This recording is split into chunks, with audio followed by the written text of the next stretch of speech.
Hello, welcome, good evening. My name's Aaron Bastani. This is Novara Live, and tonight I have the immeasurable pleasure of being joined by the one and only Michael Walker. Michael, how are we? Very well. I've come into the studio to co-host today after the disaster we had last time. I was co-hosting live and my microphone at home kept dying. The disaster. Although I must say, Michael, the lighting in there, that reminds me of watching Prisoner Cell Block H as a child on late night TV. You look like to be in a category of prison. I can assure our viewers tonight, he's not. Michael Walker is in a studio, but 15, 20 meters away, although you could be fooled into thinking otherwise. Coming up on tonight's show, the row over Britain's counter-extremism policy, Chinese AI firm DeepSeek continues to ruffle market feathers, and why the British public has gone off the government. Big time. In his first week in office, US President Donald Trump signed around 40 executive orders in an attempt to radically remake the US federal government. But only 3 of those directly affected American foreign policy, with just one of them threatening an immediate impact on countries in the developing world. That order immediately froze all US foreign aid programs worldwide for 90 days, with every federal agency dealing with foreign assistance tasked with determining whether to cancel, modify, or resume their programs at the end of that 90-day period. There were some rather predictable exemptions to that freeze. Military financing to Israel will, of course, go on, and it will also continue to flow to Israel's ally, Egypt, as well. So if you're one of those who thought Trump's administration would challenge Washington's Israel-first ideology, think again. But for the rest of the world, the developing world at least, some of the impact is already being felt. Last night, the administration ordered the shutdown of the president's emergency plan for AIDS relief, also known as PEPFAR, effectively stopping the program's work and blocking the distribution of anti-HIV drugs in poorer countries. And this morning, HIV treatment centers across many African countries appeared to be in chaos, with the New York Times reporting this. The Trump administration has instructed organizations in other countries to stop dispersing HIV medications purchased with US aid, even if the drugs had already been obtained and are sitting in local clinics. Appointments are being cancelled and patients are being turned away from clinics, according to people with knowledge of the situation, who feared retribution if they spoke publicly. Many people with HIV are facing abrupt interruptions to their treatment. Now, until now, the PEPFAR program received $6.5 billion every year from the US. Initiated in 2003 by Republican President George W. Bush, PEPFAR provides HIV/AIDS medications for over 20 million people worldwide, treating the disease in those who carry it and, crucially, preventing them from passing the virus on. It's the world's largest health program dedicated to a single disease, and it has been immensely successful. According to the US State Department, the program has saved over 26 million lives, 26 million, with 95% of adults in the program being virally suppressed, meaning the virus can't be easily passed to another person. And until recently, PEPFAR enjoyed bipartisan support in Congress, with both Republicans and Democrats supporting the initiative. That all changed in 2023, however, when US domestic politics around abortion threatened the program. The row erupted when the right-wing Heritage Foundation, former Prime Minister Liz Truss's new home away from home across the Atlantic, accused the program of funding abortion providers in PEPFAR countries. No evidence was provided, but that was enough for some Republicans to pull their support, since organizations receiving PEPFAR funding are banned from providing abortions as well. Then, earlier this month, a review of the program found that 4 nurses in Mozambique had performed 21 abortions since 2021, so over several years. Despite there being no other case of abortion provision in any other country across all PEPFAR organizations in more than 20 years, Republicans began insisting that the program be halted as a result. That appears to be what has now happened. It's suspended. And other foreign aid programs are likely to be hit by stop work orders as well, as new Secretary of State Marco Rubio examines them one by one. But setting the humanitarian consequences aside, for one moment at least, does the directive even make political sense? Writing for Just Security, former State Department aide Michael Schofer doesn't think so. He argues that these stop work orders put America last, while giving its nemesis, China, a step up on the global stage. Taking a firmly pragmatic stance on the function of foreign aid, Schäfer writes this: foreign assistance, though charitable, isn't charity. It's a strategic investment that safeguards America's most important interests while reflecting its highest values. It protects the United States from threats abroad before they reach America's shores, from diseases to fentanyl to terrorism. It helps to combat human trafficking, supports democratic elections, and stems the flow of migration, attacking the root causes that force people to flee. It helps secure critical supply chains and builds markets for US exports while creating jobs at home. And in an era of strategic competition, foreign aid wins influence and allies. Schäfer goes on to say this: as Senator Lindsey Graham recently said, when it comes to competing with China in Africa and elsewhere with US foreign aid, quote, soft power is a critical component of defending America and our values. Few understand this better than the PRC, People's Republic of China. Since its inception in 2013, China's Belt and Road Initiative has poured more than $1 trillion, repeat that again, $1 trillion into infrastructure projects across Asia, Africa, and Latin America, bolstering its global influence.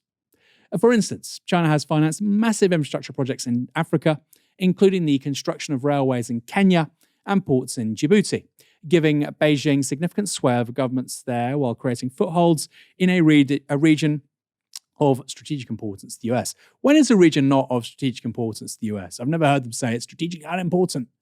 The US suspension of foreign aid now threatens to effectively leave the field wide open for China to expand its influence and, ironically, to paint Beijing as a better and more reliable partner than Washington. Maybe that's because they are. Just a thought.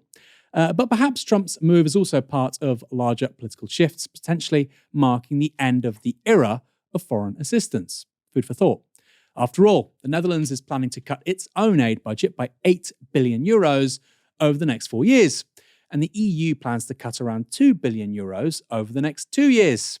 France cut 1 billion euros from its own aid budget in 2024, while Germany plans to cut almost 2 billion euros of its own foreign assistance. And while the humanitarian fallout of those cuts may be disastrous, some in the global south are drawing a deeper political conclusion. The South African journalist Poncho Pilane responded to the PEPFAR cut with this: aid isn't just charity, it's a tool of soft power. The US uses foreign assistance to advance its own political and economic goals. Conditions like the global gag rule show how aid often imposes Western agendas on countries like ours, South Africa. This is imperialism in action. Decisions about our health systems are made in Washington, undermining our sovereignty. Meanwhile, local needs, like strengthening the entire health system, can take a backseat to donor priorities. Global health funding reflects hierarchies of power. South Africa is positioned as a recipient of aid, not an equal power partner, rather. This reinforces global inequalities, keeping countries in the majority world dependent, by which he means the global south. Finally, the US aid freeze shows how easily dependency can be weaponized. Programs addressing HIV, maternal health, SRH, and TB could grind to a halt, leaving millions in trouble. This is about colonial-era resource exploitation. Not a hugely original take, but for what it's worth, I broadly agree. Of course, if you've just lost your HIV treatment today, you probably aren't thinking that way, but broad macro scale, I think there's a lot of truth there. Michael, here's a thought. Was foreign aid an invention of the 20th century? Is it over? If the long 20th century is over, maybe foreign aid is as well. Yeah, I mean, I'll get to that question in one moment. I think, first of all, it's worth sort of noting that what Donald Trump has done in the immediate term isn't necessarily going to be the future of politics, right? Because as well as sort of freezing foreign aid, he's also frozen sort of every single federal program within the United States. And I don't think anyone's suggesting that it's the end of federal programs within the United States. He's clearly done that within the US because he wants he wants to end ones that he thinks are sort of ideologically not aligned with his project. And I suppose he thinks it's better to pause them all and then restart the ones he likes, as opposed to slowly one by one trying to close the ones he doesn't like. presumably he thinks that's better politics, this kind of shock and awe strategy. So the fact that this has been paused by Donald Trump, I don't think necessarily shows a sort of longer term strategic viewpoint of the United States government itself. That being said, I mean, obviously it does to some degree, and there's obviously an argument as to why aid is not going to be the same in the 21st century as it was in the 20th century. I mean, the whole sort of point of aid was that you had the developed world and the developing world, or the first world and the third world, and the first world or the developed world that was very rich would give charity essentially to those poorer countries. Now, what you've had in the last 20 years or so is a massive convergence whereby especially the European Western countries have stagnated, and you've had massive growth, obviously principally led by China, where you've had 800 million people lifted out of extreme poverty, and you've got an ever-expanding middle class who don't need to be recipients of aid, right? So the idea that the UK would be transferring money to China at this point in time seems a bit silly. And there are lots of countries that sort of are now moving to becoming high middle income countries where I suppose the majority of the people live in the world, which is in Asia, South Asia, and East Asia. I mean, I think there still will be a demand for aid, especially in sub-Saharan Africa, where you have had relative economic stagnation. You've had some growth, but not the kind of growth we've seen in East Asia or South Asia, and you've got a massively growing population. Now, there is a story that you can also tell about the rise of China, which is good for sub-Saharan Africa and those countries which have been a little bit more stagnant. And that's because while you'll often hear, oh, this is just sort of colonialism from the Chinese, to some degree, obviously, the Chinese are going to be acting in their own self-interest. They're not building these ports and these roads out of the goodness of their hearts. But I think you can say the same about Western aid, and why it's, I suppose, helpful to have these two superpowers if you're in the middle is that you can play the two off against each other. So if you can say to the Americans, okay, well, if you're going to put this many conditions on building us this road or sort of helping to finance this road, we'll go to the Chinese, and you can say the same thing to the Chinese. So it gives you a bit more bargaining power if you are in a sort of structurally weaker position in the global economy, as many African countries are. In terms of whether or not this should be celebrated, sort of this freeze, obviously there you showed that tweet thread from that person who thought that this would allow South Africa to develop its own sort of more autonomous, independent health system, not subject to the whims of donors. Clearly, there is some truth to that. At the same time, does South Africa currently have the state capacity to replace this AIDS medication that Trump has paused? I suppose I don't know enough about South African politics to know the answer to that. In addition to cutting aid, again, except to Israel and Egypt, Trump also announced tariffs on imports from key US ally Taiwan. That was part of a wider announcement of tariffs being placed on all computer chips, as well as pharmaceutical goods, entering the country. Particularly in the very near future, we're going to be placing tariffs on foreign production of computer chips, semiconductors, and pharmaceuticals to return production of these essential goods to the United States of America. They left us and they went to Taiwan, which is about 98% of the chip business, by the way. And we want them to come back. And we don't want to give them billions of dollars like this ridiculous program that Biden has. Give everybody billions of dollars. They already have billions of dollars. They've got nothing but money, Joe. They didn't need money. They needed an incentive. And the incentive is going to be they're not going to want to pay a 25, 50, or even 100% tax. They're going to build their factory with their own money. We don't have to give them money. They're going to come in because it's good for them to come in. They're giving them money. They don't even know what they're going to do with it. I had people tell me, we have no idea. We didn't need money. They don't know if they're probably going to use the money to build in other places, other countries. It's a ridiculous plan, very expensive and ridiculous. The only way you'll get out of this is to build your plant. If you want to stop paying the taxes or the tariffs, you have to build your plant right here in America. That's what's going to happen at record levels. We're going to have more plants built in the next short period of time than anybody ever envisioned before, because the incentive is going to be there because they have no tariff whatsoever. They don't need money, Joe. Joe Biden's gone. You're not doing the campaign anymore. This is a huge deal, I think, in many ways, the biggest story of the day, particularly for Taiwan and South Korea, of course, two major US allies.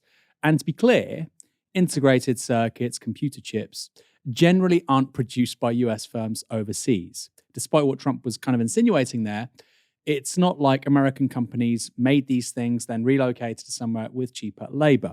Sure, you have a company like Intel, which has some chip foundries in Europe and Asia. It's an American firm with foundries overseas, but that's a small share of the overall market. In fact, the world's largest manufacturer of chips is a company called TSMC. It's based in Taiwan. Now, TSMC produces chips for Apple, Nvidia, Qualcomm, ARM, and it has a market cap of around $1 trillion. It's one of the most valuable companies in the world. Top 10, more or less, I think, these days. It was started by a guy called Morris Chang. And true, he worked for American companies in the US for many decades, but he is Chinese. And TSMC wouldn't exist without massive subsidies from the Taiwanese government. So TSMC, like I say, by far and away, the industry leader, is a Taiwanese success story. It combines outstanding entrepreneurial vision and impressive state-led industrial policy. And Trump wants to take it all back. He wants the foundries in Taiwan to be uncompetitive via tariffs and effectively for TSMC to build new ones in the US and to become a US company. Also, Taiwan doesn't make 98% of chips, but it does have a massive amount of market share with regards to the most advanced ones. So maybe that's what Trump means. And just to be clear, you might be watching this and thinking, but Aaron, Apple, Nvidia, ARM, Qualcomm, these guys make chips already, right? No, they don't make chips. They design the chip architecture, but they do not make the chips. They are effectively what's called fabless. They then, after making the chip architectures, outsource production to other firms. I've said TSMC in Taiwan. Another is Korea's Samsung. These are, by far and away, the two largest chip production firms in the world. You have others like Intel, but these are the two big ones. Like Taiwan, the Korean government has invested tens of billions of dollars in nurturing a domestic chip manufacturing industry. And as with TSMC, Trump wants all of that production in the good old US of A. Saying that Samsung and TSMC should go back to America is like saying kimchi and bubble tea should go back to America. Michael, I don't know about you. I thought this was just such a huge story. And one read on it is that by demanding TSMC moves production to the United States, Trump could basically be hinting to the Chinese, like, I don't really care about Taiwan. I just care about the chip foundries. Yeah, well, I mean, I suppose that was also, I mean, Joe Biden had form here, right? I suppose Donald Trump's threatening to use the stick and Joe Biden used the carrot. So Joe Biden had the CHIPS Act, which was to massively sort of subsidize the building of chip foundries in the United States. TSMC are already building factories in the United States. I suppose Donald Trump now saying that he will accelerate that process by putting tariffs on the chips from Taiwan. Now, Donald Trump seems to want the new tech oligarchs on side. And if he puts tariffs on chips from Taiwan, which still makes the vast majority of chips in the world, they're not going to be happy with that. So I actually don't really see this happening. I would imagine we see more continuity in policy actually when it comes to chips, because Biden basically continued to some degree the Trump policy from beforehand, which was to ramp up competition with China, impose export controls on the most advanced chips to China, while trying to slowly reshore some chip manufacturing to the United States. Obviously, sort of as you're implying there, because the big risk for the Americans if China goes for Taiwan is that at the moment, as it stands, they're the only country in the world that has the capacity to build these chips. I suppose it's important to understand, I mean, again, this is, none of our viewers think I'm an engineer, but from my understanding of having sort of read the literature and the sort of the political commentary and all of this, it's one of the most advanced things you can make in a factory, chips. So I think that the slightest sort of bit of dust can ruin the whole thing. So you need to have all of these sort of negatively pressurized rooms. And, I'm not going to be able to give you the detail, but very, very difficult thing to do. It's not as simple as saying, okay, we'll put some tariffs on Taiwan and then let some American entrepreneurs all set up their chip foundries. The reason why they're all in Taiwan is because it's very difficult. Under Biden, the Taiwanese were already helping Americans open TSMC factories. So yeah, I'm not 100% sure how much Trump's sort of more aggressive rhetoric is actually going to change policy on the ground when it comes to this particular policy, because I think Donald Trump really doesn't mind screwing over other countries. But if he were to slap tariffs on Taiwan, that would screw over lots of his Silicon Valley buddies or his newfound buddies. So just for context, the very smallest chips produced by TSMC, IBM, maybe Samsung, they're 2 nanometers, which means that you can get about 50 billion of them. I'm not making this up. 50 billion of them on the surface of your fingernail. 50 billion of them. Crazy, right? 50 billion switches, effectively. I saw a tweet recently from Elon Musk, and he was talking about something to do with rockets, and he was saying this is alien level technology. No, we have alien level technology. It's lithography and microprocessors. We have it. I think it's absolutely astonishing. There was one comment saying that this industry is far more complex than people realize. Absolutely true. You cannot make cutting edge chips without ASML, Dutch company. You cannot use ASML technology without Carl Zeiss lenses, German company. So it's huge globalized production chains. Trump obviously thinks he can bring most of that to the good old US of A. Following the brutal Southport murders last year, as well as the ensuing riots that targeted minority groups across the country, Home Secretary Yvette Cooper commissioned a rapid review, also called a sprint report of Britain's counter-terrorism policy. That report was leaked to think tank Policy Exchange, who published their take on it on Monday night. It's called Extremely Confused, the government's new counter-extremism review revealed. So you can probably guess that they didn't think much of it. Policy Exchange summarizes the Sprint report like this.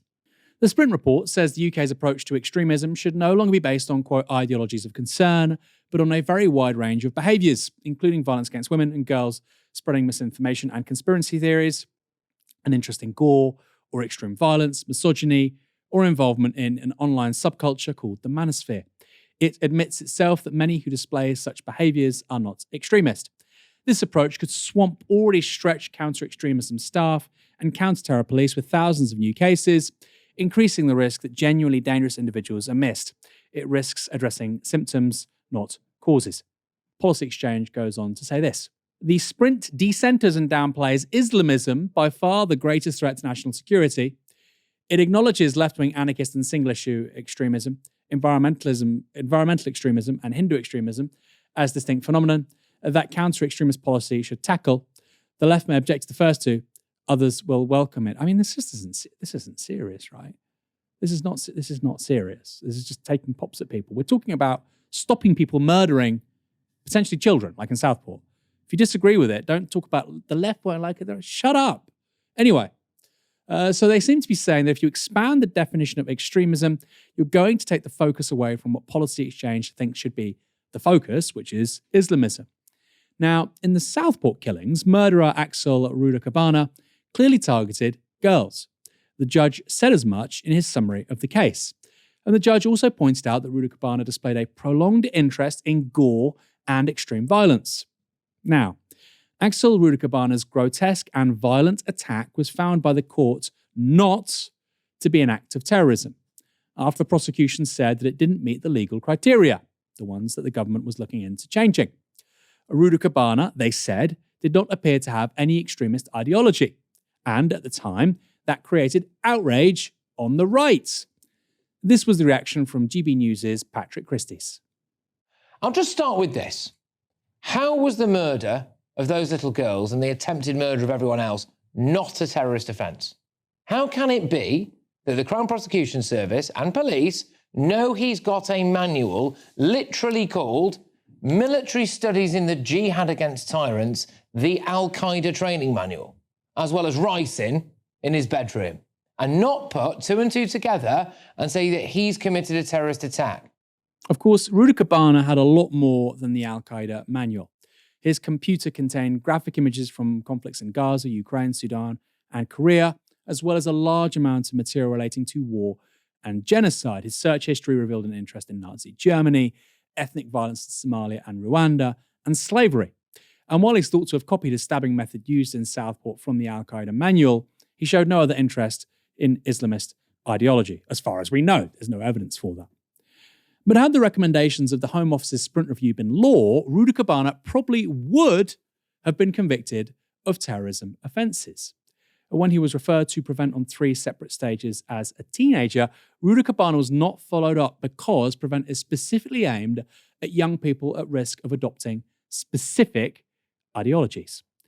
And a former Prevent director, Paul Betts, told The Guardian that is increasingly a problem. He said this: "The whole system is geared around that. It's a very thin line between what is or isn't an ideology. But we're asking junior people at the front end of the process to make incredibly difficult decisions. The critical question for filtering referrals is, what's your ideology? But increasingly, that's a non-issue." At least some of the recommendations in the Sprint report appear to be trying to close that gap in response to the Ruda Cabana case. So how did the right respond to it? Given it's what they at least seem to be asking for, surprisingly not well. This was GB News' Patrick Christie's summarising Policy Exchange's criticisms.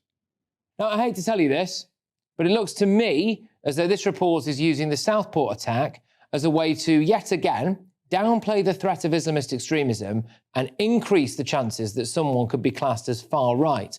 The roundup appears to give radical Islamist extremism the same amount of page space as extreme misogyny, environmental extremism, and the movement for Sikh independence.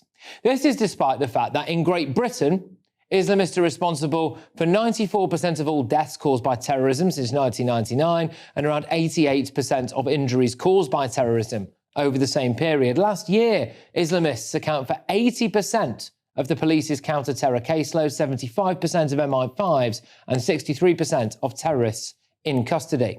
Now, can you guess what this report now classes as an example of the far right? Believing in two-tier policing, or expressing grievances about the amount of resources being given to asylum seekers and illegal immigrants, like migrant hotels, for example.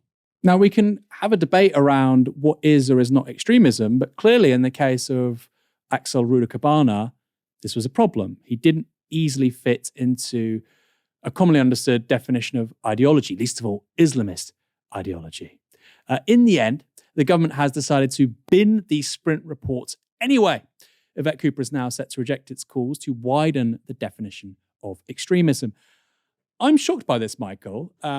There's so many levels of failure with regards to the Axel Ruda Cabana case. I mean, I didn't really speak about it because I wasn't on last week, but this is a guy who at the age of 15 was reported missing by his parents. He's found on a bus by the police in possession of a knife. He says he wants to stab people. He says he wants to manufacture a substance to poison people in a terrorist attack. He later is in possession of ricin. He's literally telling the police what he wants to do. He's telling them what he wants to do. And then you have people saying, what about the parents? Surely the parents knew. The police knew, right? He was literally telling the police. But because of this very strange protocol about what constitutes extremism, he slipped through the net. Not because we didn't know, not because, his thinking wasn't made clear to state authorities, but because there's this lens through which they understand extremism, and it clearly didn't work. This report's suggestions, I think, probably would have remedied that to some extent, but it's now been ditched because somebody in the Home Office leaked it to Policy Exchange. And by the way, when did they become a media outlet? It's a think tank. So there was a political motivation to spike this change, which I think was sensible. What's your view here? Well, I mean, there was also some very circular logic from Patrick Christie's, because he was saying the reason we shouldn't expand the definition of terrorism is because the people who get prosecuted for terrorism are principally Islamists. Now, if we're only defining terrorism as things done by Islamists or people from the far right, then of course, well, I mean, it's either going to be the far right or Islamists who are overrepresented. When it comes to deaths and injuries, it is Islamists who are overrepresented. Now, I mean, I don't know if you did sort of expand your definition of terrorism, whether that would still be the case. Probably it would be if you're looking at since 1999, but I don't really buy his logic there. In the case of Ruda Cabana, I mean, it wasn't an act of terrorism under our current guidelines, right? That's not a cover-up. That's just a fact. Like, the prosecution, if they could have put terrorism charges on him, would have put terrorism charges on him. Now, I can see why that is a bit confusing, because he was also convicted of terrorism charges, which was having that manual and making that ricin. Now, the reason the murders, those horrific murders, weren't classified as terrorism is because there was no coherent ideology that could be put on Ruda Cabana that sort of could be said to have motivated what he did, be that far right or Islamist or whatever. When it comes to this report, I think the reason it's been spiked is because Policy Exchange got this copy. They got to set the agenda, and what they picked out was some passages which suggested, features of far-right extremism can be sort of an obsession with two-tier policing, or resources going to asylum seekers or whatever. Now, they're framing that as, if you have concerns about two-tier policing, which, I don't think we do have a problem with two-tier policing, but if you have concerns with two-tier policing or resources going to asylum seekers, that makes you far right. And this is really what the likes of GB News are really, really hammering on. So when, if you remember, sort of after Elon Musk was having that go at the government over grooming gangs and calling Jess Phillips like a genocide rape apologist or whatever, Keir Starmer basically stood up and said, I am not going to have my colleagues targeted amid sort of far-right agitation. Now, what you then had on GB News was them saying, he said anyone concerned about grooming gangs is far-right, which is completely not what he said, right? He's trying to detach the two issues. If you've got Elon Musk saying we should free Tommy Robinson, by the way, you should vote for the AFD. Clearly, he is a far-right agitator, and he's a far-right agitator who was putting a target on a cabinet minister. But there's a very, very concerted effort, I think, which is kind of really uniting the right at the moment, which is to say this government is casting the far-right net too wide and calling all sorts of people with legitimate concerns far right. And that's actually quite a dangerous, toxic thing to do, because if they can draw all of these people into that circle and say, okay, well, if they call me far right, that's a badge of honor. Being far right means you care about grooming gangs. That's dangerous. That seems to me the principal reason why Labour have been so quick to quash this report. I think whoever wrote it probably, it hadn't been run by the PR department properly, because it sort of suggested some things which would make awkward headlines for the Labour Party.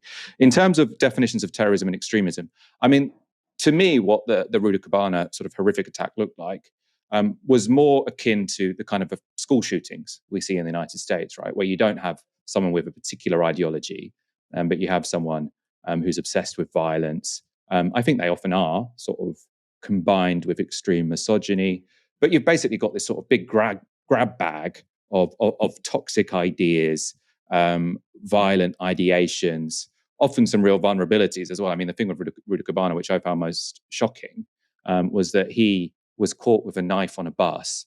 The police stopped him. He told the police, I want to kill someone so you can help me delete some photos from a social media account I'm locked out of.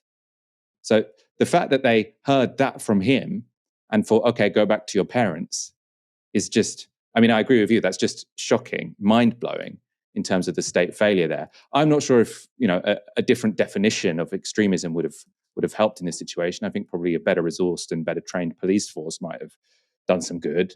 Better trained and better resourced social services probably would have done good as well in this situation.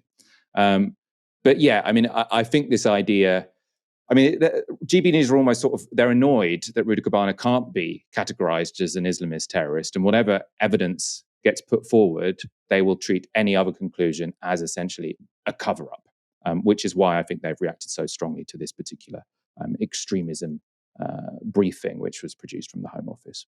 Rachel Reeves is set to give an economic speech tomorrow where we're likely to hear a lot more about that word she's coming to increasingly like, growth. Growth. I'll say it again, growth. Even though very little of it is yet to materialise. And the British public is itself growing impatient. A new YouGov poll reveals that the Labour government's approval ratings are at an all-time low. Not quite as bad as the Tories, but getting there. With 64% of the electorate disapproving of them and only 16% in favour. They're all Labour councillors on Twitter, presumably. That's a net approval rating of minus 48%, and simply without precedent and disastrous for any government barely, 8 months into the job. So why is the country so fed up? Well, an interview on Sky News might give you a sense of where Labour is going wrong. And this was Government Treasury Minister Emma Reynolds talking to Kay Burley about a different poll on the country's economy. A recent Ipsos Mori survey suggests that 3/4 of Brits rate our economy as poor. Well, that's not what the IMF and PwC said last week. So the Perception's IMF reality, though, isn't it? And that's what the public think. Well, So how can The you change them? perception of global CEOs is that the UK is second only to the US in terms of how attractive it is to invest in our country. The IMF has upgraded our growth forecast. We're the only country in the G7, apart from the US, to have the IMF upgrade our growth forecast. It's like watching a robot. I thought Rachel Reeves was bad. People aren't happy with how the economy is working. Well, I'm afraid the IMF and some accountancy firm that 99% of the population has never heard of, they disagree. Well, guess what, Emma? The IMF doesn't vote for you. You don't need the IMF and PricewaterhouseCoopers to get Labour back in. You need the electorate, and they're deeply unhappy. Michael, the way that she responded there was just, it was like watching politics from 15 years ago, right? Before Brexit, before Trump. You know, people aren't happy. What are you going to do about it? She wasn't even referring to, well, look, there's this data, which is the kind of Bidenomics thing, right? Unemployment's down, wages are up. She could have said wages are up. Real wages have grown. That's true. But instead, she kind of gestures towards this vague, platitudinous, empty credentialism. Well, the IMF said something different. Okay, well, why does that matter? Who cares what the IMF think? Well, it's the IMF. If the IMF says it's fine, it's fine. It did feel like a pre-Brexit politics response. What do you think? Yeah, well, I mean, I suppose even pre-Brexit, you still would have had a government with a message, right? So I suppose pre-Brexit, that was the austerity Conservatives, wasn't it? So they were constantly saying, we need to get the deficit down so that we can be responsible. It was a line, right? If people didn't feel like their sort of life chances were dramatically improving, at least we were fighting for something. Obviously, it was a policy I massively disagreed with. But all of their ministers had something to say when they went on television, which was, Labour crashed the banks. We're going to try and get the deficit down. And they had their enemies. Their enemies were basically, sadly, people on benefits. And they had the people they were for, which is the hardworking people. Labour don't really have anything. They don't have a narrative. They don't have an enemy. They sort of talk about the Tories being incompetent, but now that people see them as being incompetent, that doesn't really land very well. They need a dividing line and they need a message. I mean, Labour have said something, it seems like their strategists are sort of clinging to this idea, which is clearly true, which is the thing that matters most is delivery, right? When it comes to the next general election, what is going to matter most is how much money is in people's pockets and if they feel like they're doing better than they were 5 years previous. Like that is probably what will determine the next general election. So there's two analyses you can then have of the Labour Party sort of with that as their founding principles. Will their policies lead to that growth? Too early to say. But then two, you can't just go out and say that for 5 years, right? Because if this is going to take a while to achieve, you need a holding position, right? And your holding position needs to be a bit more persuasive than just, well, the IMF seem to think we're doing okay. Sort of like really, really dull, not going to inspire anyone. You need to pick an enemy. You need to say, if people are, annoyed at home, this is why. The global economy hasn't been working in their favor for X, Y, Z reason, and we're working on it. You can't just say, we're going to bring competence. I mean, the line that sort of always sticks with me is Rachel Reeves, I think it was during the general election, actually saying, stability is change. Like, I'm thinking we can be inspiring by bringing about stability. And clearly that doesn't work, right, in politics in 2025. You need to have something to say, and they still haven't found anything to say. It's probably not Rachel Reeves' fault. It's probably Keir Starmer's fault. He doesn't know why he's there. He's not very good at politics. As I say this, I don't get any pleasure really by watching them sort of all go on TV and being incredibly robotic, because if they screw this up, it's not going to be the Green Party really that take advantage of it. It's going to be Reform, right? So it is worrying in terms of the future direction of our politics. Yeah, I was just looking at her CV, Emma Reynolds, not related to Jonathan Reynolds. Affluent background, whatever. Tony Benn came from an affluent background. She set up a lobbying business in Brussels to help British companies who wish to influence EU laws, so lobbyist. Then she worked for the Labour Party, special advisor. She joined a public affairs consultancy. She lost her seat, of course, in 2019. Would you like to know where she worked, Michael? Go on. She was Managing Director of Public Affairs at The City UK, a special interest group lobbying the UK government on behalf of the financial sector. Great. Fantastic. You know what? I've always said this. The City of London and financial services simply do not have enough representation in British politics. Give them a megaphone. Those poor people, they're out of the tent. Nobody ever stands up for the bankers in this country. Crazy. Crazy. I just watched that clip and I think, this is how Labour get fewer than 150 MPs. Not lose 150 MPs, how they get lower than 150 MPs. It just reminded me of a particular moment from before Brexit when it was on Mar, when he was presenting their sort of flagship Sunday show instead of Laura Koonsberg. And he said, but the IMF says X, Y, Z to Nigel Farage. And Nigel Farage just said, who the bloody hell are the IMF? Everybody watching this, why should they care what the IMF thinks? When did it matter what the IMF think? When did this start being of importance? Quite a powerful point, right? Yes, of course, like political obsessives and Westminster watchers know that stuff. No normal person knows that stuff. Just terrible politics. We're in an era of populism, and she was just saying the most remote, weird, vacuous thing. PricewaterhouseCoopers disagree. Global CEOs disagree. What's her constituency? Wickham. How many global CEOs are in Wickham, Emma? I'm suspecting not many. Over the weekend, DeepSeek launched its AI assistant, an alternative to OpenAI's ChatGPT. By yesterday, the app had surpassed ChatGPT as the highest rated free app on the iOS store in the United States and the UK. At the same time, stock markets saw $1 trillion worth of value knocked off yesterday, although, has to be said, much of that returned today. One exception, though, is NVIDIA. NVIDIA shares are around 16% lower today than Friday. The reason being that its GPUs are critical to building high-performance AI platforms, and over recent years, many in the industry have argued for what's been called a scaling law. The more GPUs, the better your AI. What DeepSeek shows, however, is that there isn't a simple one-to-one relationship between GPUs and performance, which was the bet of major US firms. And the reason why, and this is crazy, NVIDIA was at one point the world's most valuable company last year. It's because of that scaling law that between them, Microsoft, Meta, Alphabet, Amazon, and Oracle earmarked a collective $310 billion in capital expenditure for this year, most of which was for AI infrastructure. But with DeepSeek, the scaling law has just been proven wrong, with the Chinese application able to compete on a fraction of the budget of OpenAI, recently valued at $157 billion, as well as the likes of Anthropic, Google, and Meta. Questions are being raised about the vast sums, therefore, being poured into those companies' training systems. Naturally, your whole strategy being zapped overnight is uncomfortable and leads to lots of cope. Indeed, things are so bad that Satya Nadella, CEO at Microsoft, was even tweeting Wikipedia articles first thing in the morning.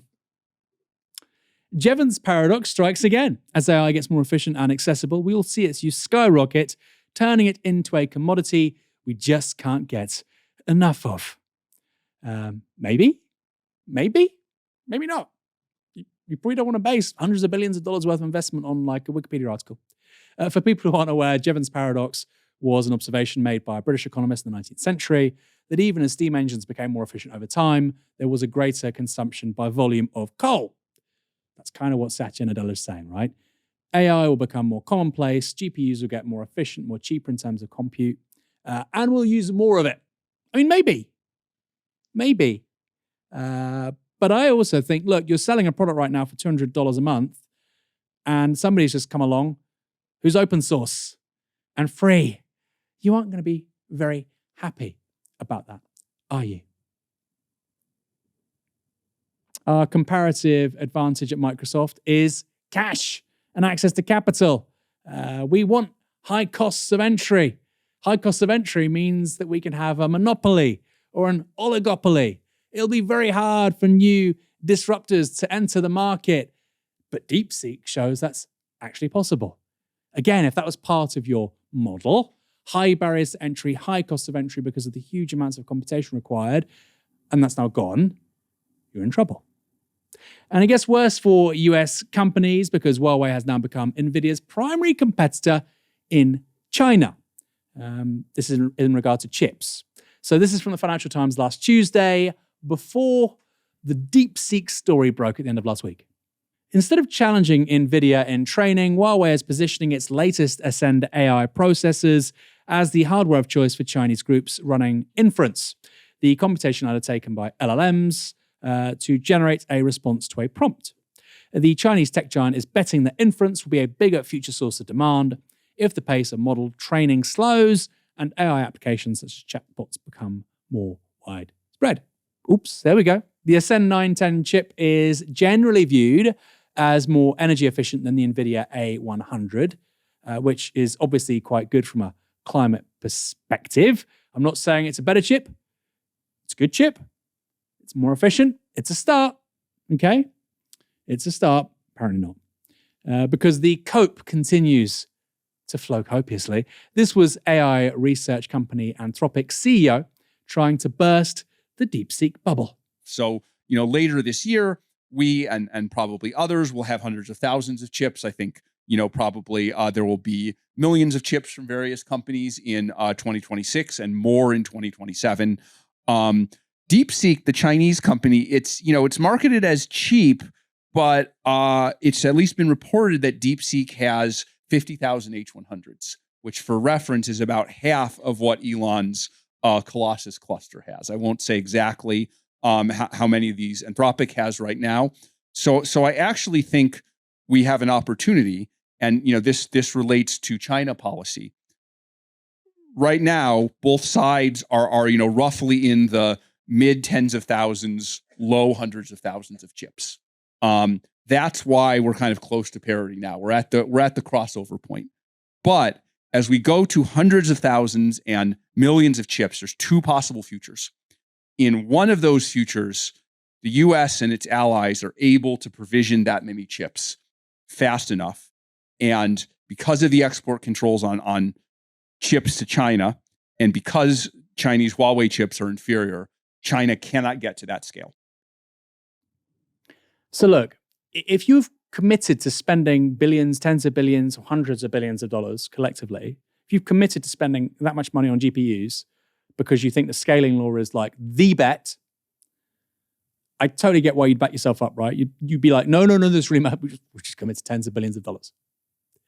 Now, I'm not saying GPUs don't matter. They do matter. DeepSeek used very powerful chips. The question is a lot bigger than just simply computational power. Here's what OpenAI's Sam Altman wrote on X earlier today. DeepSeek's R1 is an impressive model, particularly around what they're able to deliver for the price. And of course, in a capitalist economy, that's kind of important. We will obviously deliver much better models, and it's also legit invigorating to have a new competitor. Legit, I bet it is, Sam. We will pull up some releases.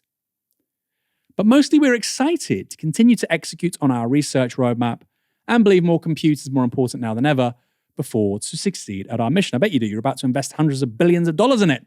The world is going to want to use a lot of AI and really be quite amazed by the next gen models coming. Look forward to bringing you all AGI and beyond, artificial general intelligence, like Skynet, basically. I look forward to it. It's here. It's happening. AGI, it's coming. One moment, though, because here's what Altman tweeted just 8 days ago. Twitter hype is out of control again. We're not going to deploy AGI next month, nor have we built it. We have some very cool stuff for you, but please chill and cut your expectations 100 times. That kind of looks like a clear change of tone, doesn't it? This is an amazing time. We love the competition. We're going to see AGI and beyond AGI. I mean, I don't even know what's beyond AGI. What, post-humanism? Maybe. And that's now been replaced by veiled panic, I think is a pretty fair way of characterizing it. Finally, here's what President Trump had to say. The release of DeepSeek AI from a Chinese company should be a wake-up call for our industries that we need to be laser focused on competing to win, because we have the greatest scientists in the world. Even Chinese leadership told me that. They said, you have the most brilliant scientists in the world in Seattle and various places. But Silicon Valley, they said, there's nobody like those people. This is very unusual when you hear a DeepSeek, when you hear somebody come up with something. We always have the ideas. We're always first. So I would say that's a positive. That could be very much a positive development. So instead of spending billions and billions, you'll spend less and you'll come up with hopefully the same solution. Under the Trump administration, we're going to unleash our tech companies and we're going to dominate the future like never before. Like never before. I personally think you probably won't get greater levels of industrial domination by technology as we've seen over the last 10 years from US firms. I could be wrong. Anyway, kind of a different vibe there, right? Trump is saying we have to win. It's a wake-up call. We need to win. We need to dominate like never before. While Altman is saying, hey, there's going to be enough demand for AI to go around. We can all be happy. There can be DeepSeek. There can be OpenAI. Trump's like, no, we have to win. We have to win. Michael, this has been a real shock to US big tech, hasn't it? Yeah, clearly. I mean, on one level, I am quite frightened about it because, I mean, if you're thinking about sort of AI in terms of having an existential threat and you want people to go slowly, we clearly are now in an arms race, right? This has clearly put rocket boosters under what's been going on. I mean, the context, I think, behind Sam Altman saying we're not close to getting AGI, artificial general intelligence, is one to say, don't worry, you don't need to come and regulate us. Also, because it's actually written into their documents that the moment they achieve artificial general intelligence, then Microsoft can't get the profits. So they can only achieve artificial general intelligence after, I think this is now written into their documents, after Microsoft have got back the $100 billion that they've invested into the company. Strange definition of what artificial general intelligence counts as. So basically, context there is very financially and politically significant when AGI is reached in open AI. It's not just sort of something that's sort of out of interest. You know, it has legal and financial ramifications. In terms of what Trump has said, I mean, that will be music to the ears of OpenAI and Anthropic, because that's basically him saying, you want more government support, I'm here for it. This is a strategic priority, and I want you to go faster, faster, faster, faster, right? Some of the conversation in the tech world, obviously Joe Biden was also sort of in this strategic race to try and beat China when it came to AI. That's why they had export controls. But there was, I suppose, a sort of dialogue going on between Washington and Silicon Valley, where there were people in Washington who wanted to, you know, make sure that there was some degree of AI safety, or that they slowed down the advancement of it to some degree. Obviously, you've got top scientists in those companies saying there's a 10% chance that this could lead to human extinction, right? So the stakes are potentially quite high. Now, I mean, Donald Trump is basically just saying faster, faster, faster. Let's go faster. That's going to be music to their ears. I'm concerned about that. I suppose on a consumer level, though, it's good if you do have more competition. One of the reasons why there was sort of that hit to tech stocks is because sort of the model of success and super profits in the tech sector is you want a really big moat around your business. Basically, you want it to be very difficult for any other firm to enter. For the likes of Facebook, one of the reasons they have a very big moat is because there's network effects. It's very difficult to sort of set up a competing social network because everyone's friends are already on Facebook or Instagram, right? If you say, oh, join us, we've got a better user interface. Well, you don't have the people, so it doesn't matter, right? That's how Facebook have managed to build a monopoly. Google have managed to build a monopoly, in part by giving Apple billions of dollars so that on your Apple mobile, Google is the automatic search. So that was sort of under scrutiny by the competition authority in the United States. This is suggesting that the moat around the AI industry might not be as deep as some of those investors have been hoping, which would mean that it wouldn't make people as super rich in the monopolistic sense as has done sort of with Google, Apple, Facebook so far. That's, I suppose, yet to be seen. But yeah, I mean, having this open source model in many ways is cool. In many ways will accelerate us getting to potentially scary AI. And in that sense, there's a darker side to this as well. Michael, I have a very strange question for you. I'm sure you've seen Terminator 2, right? Mm-hmm. Who's more likely to accidentally develop Skynet, Republicans or Democrats? Republican. I would. Well, I mean, from listening to them, it's Republicans at this point in time, right? Because they are definitely less fussed about regulating tech. Although I suppose it's interesting when it came to sort of like the question of should kids have smartphones and social media. The Republicans actually sort of led on that question. The Democrats didn't. I'm not sure why. For some reason, that managed to get right coded. I mean, you might have given a different answer 4 years ago as well, because it used to be that sort of Silicon Valley was allied with the Democrats and the Republican Party were quite suspicious of Silicon Valley. That's obviously massively switched. I mean, I would say at this point in time that having Donald Trump very, very close to all of the bosses of Silicon Valley, if you were to sort of look for a formula for Skynet being produced, as well as being in sort of Cold War competition, superpower competition with China, this would kind of be it. I don't know where the guardrails are. Michael, been a great show. Going to love you and leave you. And the rest of you, come back tomorrow for another live show from 6 p.m. My name's Aaron Bastani. You've been watching Novara Live. Good night.